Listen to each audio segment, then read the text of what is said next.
ابو ہریرہ رضی اللہ عنہ سے روایت ہے کہ رسول اللہ صلی اللہ علیہ وسلم نے فرمایا، اللہ تعالیٰ قیامت کے دن تمام لوگوں کو ایک وسیع اور ہموار زمین میں جمع کرے گا، پھر اللہ رب العالمین ان کے سامنے اچانک آئے گا اور کہے گا، کیوں نہیں ہر آدمی اس چیز کے پیچھے چلا جاتا ہے جس کی وہ عبادت کرتا تھا۔ چنانچہ صلیب پوجنے والوں کے سامنے ان کی صلیب کی صورت بن جائے گی، بت پوجنے والوں کے سامنے بتوں کی صورت بن جائے گی، اور آگ پوجنے والوں کے سامنے آگ کی صورت بن جائے گی۔ پھر وہ لوگ اپنے اپنے معبودوں کے پیچھے لگ جائیں گے اور مسلمان ٹھہرے رہیں گے۔ پھر رب العالمین ان کے پاس آئے گا اور کہے گا، تم بھی لوگوں کے ساتھ کیوں نہیں چلے جاتے؟ وہ کہیں گے، ہم تجھ سے اللہ کی پناہ مانگتے ہیں، ہم تجھ سے اللہ کی پناہ مانگتے ہیں، ہمارا رب اللہ تعالیٰ ہے، ہم یہیں رہیں گے یہاں تک کہ ہم اپنے رب کو دیکھ لیں۔ اللہ تعالیٰ انہیں حکم دے گا اور ان کو ثابت قدم رکھے گا اور چھپ جائے گا۔ صحابہ نے عرض کیا، اللہ کے رسول، کیا ہم اللہ تعالیٰ کو دیکھیں گے؟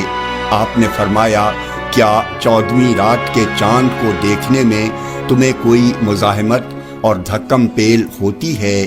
صحابہ نے عرض کیا، نہیں اللہ کے رسول۔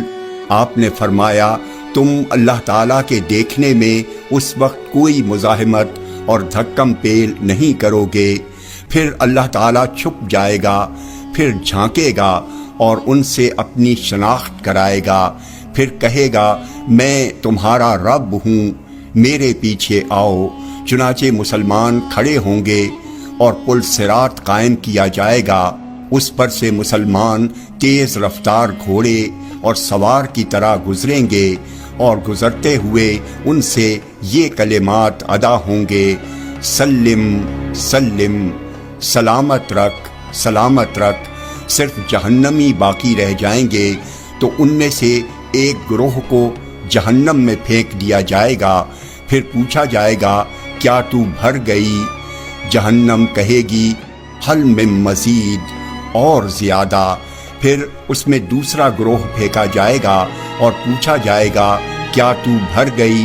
وہ کہے گی، حل من مزید، اور زیادہ، یہاں تک کہ جب تمام لوگ پھینک دیے جائیں گے تو رحمان اس میں اپنا پیر ڈالے گا اور جہنم کا ایک حصہ دوسرے حصے میں سمٹ جائے گا۔ پھر اللہ تعالیٰ کہے گا، بس۔ جہنم کہے گی، قط قط، بس بس۔ جب اللہ تعالیٰ جنتیوں کو جنت میں اور جہنمیوں کو جہنم میں داخل کر دے گا تو موت کو کھینچتے ہوئے اس دیوار تک لایا جائے گا جو جنت اور جہنم کے درمیان ہے۔ پھر کہا جائے گا، اے جنتیوں، تو وہ ڈرتے ہوئے جھانکیں گے۔ پھر کہا جائے گا، اے جہنمیوں، تو وہ شفاعت کی امید میں خوش ہو کر جھانکیں گے۔ پھر جنتیوں اور جہنمیوں سے کہا جائے گا، کیا تم اسے جانتے ہو؟ تو یہ بھی کہیں گے اور وہ بھی کہیں گے، ہم نے اسے پہچان لیا، یہ وہی موت ہے جو ہمارے اوپر وکیل تھی۔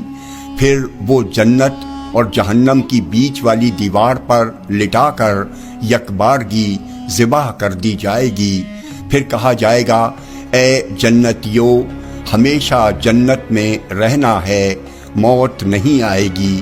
اے جہنمیوں، ہمیشہ جہنم میں رہنا ہے، موت نہیں آئے گی۔ جامع ترمذی حدیث نمبر 2557۔ یہ حدیث صحیح ہے۔